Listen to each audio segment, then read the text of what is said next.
नमस्कार दोस्तों, स्वागत है आपके अपने यूट्यूब चैनल एएस अकेडमी में और मैं हूं आपके साथ अरविंद। दोस्तों, आज हम इस वीडियो में एक बहुत ही महत्वपूर्ण टॉपिक पर चर्चा करेंगे। इस टॉपिक का नाम है बीएड वर्सेस बीएड, यानी बीएड वर्सेस बीटीसी। यह मामला काफ़ी समय से जोर पकड़ चुका है और इतना गरमाया हुआ है कि आप सोच नहीं सकते कि स्टूडेंट्स के मन में क्या चल रहा है। आज जिससे भी पूछो, बीएड वाले स्टूडेंट्स को बाहर करने की हर दम सोच रहे हैं और प्लानिंग पूरी कर रहे हैं डीएड वाले छात्र। लेकिन आपको परेशान होने की आवश्यकता नहीं है। आपने थंबनेल में पहले ही देख लिया होगा, मैंने लिखा है कि आप लोग चिंता ना करें, नौकरी अच्छे से करें और आपको परेशान होने की आवश्यकता भी नहीं है, क्योंकि आपको पूर्ण समाधान इस वीडियो में मिलने वाला है। तो दोस्तों, देखते रहिएगा। और यहाँ पर मैं डीएड का कोई विरोध नहीं कर रहा हूँ, लेकिन बात सच्चाई की है तो बताना भी जरूरी है, क्योंकि मैंने अभी तक कोई ऐसा बीएड वर्सेस डीएड पर वीडियो नहीं बनाया था। लेकिन काफ़ी समय हो गया है, तो मैंने सोचा बताना भी जरूरी है। यदि नहीं बताएगा कोई तो बात सामने सच कैसे आएगा। ठीक है, तो हम बात करेंगे सबसे पहले बीएड वर्सेस बीटीसी का। तो आपको पता होगा कि जो बीएड वर्सेस बीटीसी का जो मामला है वो राजस्थान का है, ना कि मध्य प्रदेश का है, ना छत्तीसगढ़ का है, ना आपके बिहार का है। ये बात आप सभी को पता है।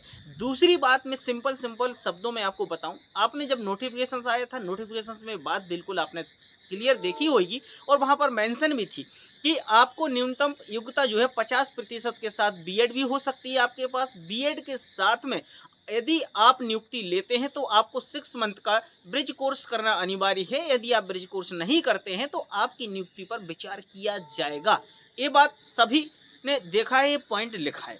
लेकिन अब इस पॉइंट को तो लोग छोड़ देते हैं। पॉइंट कौन सा पढ़ते हैं? जो लास्ट में लिखा रहता है कि यह नियुक्ति कोर्ट के अधीन, यानी जो भी रहेगा वो विचाराधीन रहेगी। लेकिन भैया, नीचे वाला पॉइंट पढ़ रहे हो, वैसे ऊपर वाला भी तो पॉइंट पढ़ो। ऊपर वाले में यही चीजें लिखी है, क्योंकि कोई भी भर्ती तब कैंसिल होती है जब उसका नोटिफिकेशन कैंसिल होता है। ये बात मैं आपको बता दूं। यदि आपका जो नोटिफिकेशन आया था, यदि नोटिफिकेशन निरस्त हो जाता है, उसके बाद यदि कोई चीज में सुधार हो जाता है, उसमें मॉडिफाई कर देते हैं, तब जाके वो नई चीज कहलाती है। हमारा जो नोटिफिकेशन आया था उसमें चीज लिखी थी कि बीएड वाले एलिजिबल हैं। और आपको ये बात भी पता है, 2018 में एनसीटीई ने ही इसको शामिल किया था। कोई मैंने और या आपने अपने घर से शामिल थोड़ी कर दिया था, एनसीटीई ने किया था। और एनसीटीई कोई छोटी संस्था तो है नहीं, कोई किराने की दुकान तो है नहीं कि उठा के कोई भी आज भाव बढ़ा दे, कल भाव कम कर दे। ऐसा तो हो नहीं सकता ना। तो ये सब चीज़ें समझने वाली बात है। मैं आपको सिंपल शब्दों में यही समझाने वाला हूँ कि एक्चुअल में क्या है। हमें यहाँ पर बीएड को जहाँ ये लोग बाहर करने की बात करते रहते हैं, इनमें इतनी समझ होनी चाहिए कि जब गवर्नमेंट एग्जाम लेती है तो उसमें सारे रूल्स और रेगुलेशन लिखती है। उसके साथ में सरकारी नौकरी में जितना कठिन अंदर करना है, उससे 3 गुना कठिन बाहर करना भी है। समझ रहे हैं? तो इतना आसान नहीं है। दूसरी बात, एक बात और आपको पॉइंट ये बता दूं कि यदि आप कोई भी जॉब करते हैं, गवर्नमेंट जॉब में यदि 3 मंथ्स कंप्लीट कर लेते हैं, उसके बाद आप परमानेंट होते हैं और आपको निकालने के कोई चांसेस नहीं होते हैं। कि एक्चुअल में क्या लेबर ऑफ लॉ कहता है। ये बात आपको क्लियर है।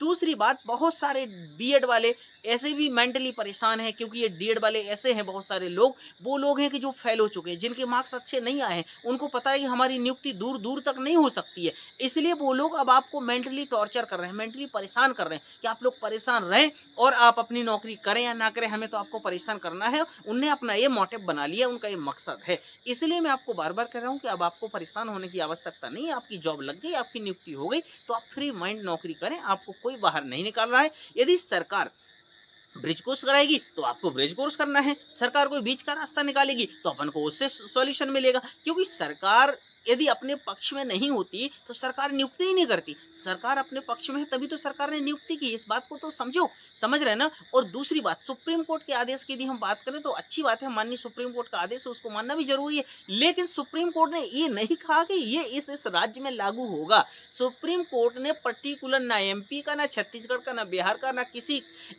स्टेट का ये नाम नहीं लिखा है कि इस स्टेट में ये चीजें लागू होंगी। ये राजस्थान का केस है, राजस्थान में ही इसको सॉर्ट आउट होना है, मध्य प्रदेश में नहीं होना है। दूसरी बात, मध्य प्रदेश में भी चुनावी वर्ष है तो इसमें कुछ भी नहीं होगा। आपकी नियुक्ति हो गई, आप कंप्लीट हैं, आप अपनी नौकरी कर रहे हैं और आप आराम से नौकरी करिएगा।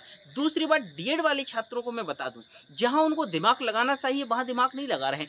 आज यदि आप ईमानदारी से मेहनत करोगे, तैयारी करोगे और आप सोचोगे कि वर्ग 2 का या वर्ग 3 का नोटिफिकेशन फिर से आ जाए, तो जरूर आपको जॉब का मौका मिलेगा। और अब तो आपको भी पता है स्थिति क्या हो गई। ये सारी चीजें आप समझ रहे हो मैं जिस बात को बताने वाला हूँ, कि आप सोचो, जहां आपको दिमाग लगाना है वहां नहीं दिमाग लगा रहे, और जहां दिमाग नहीं लगा रहा है वहां सबसे ज्यादा दिमाग लगा रहे। तो यार इस बात तो होती नहीं ना।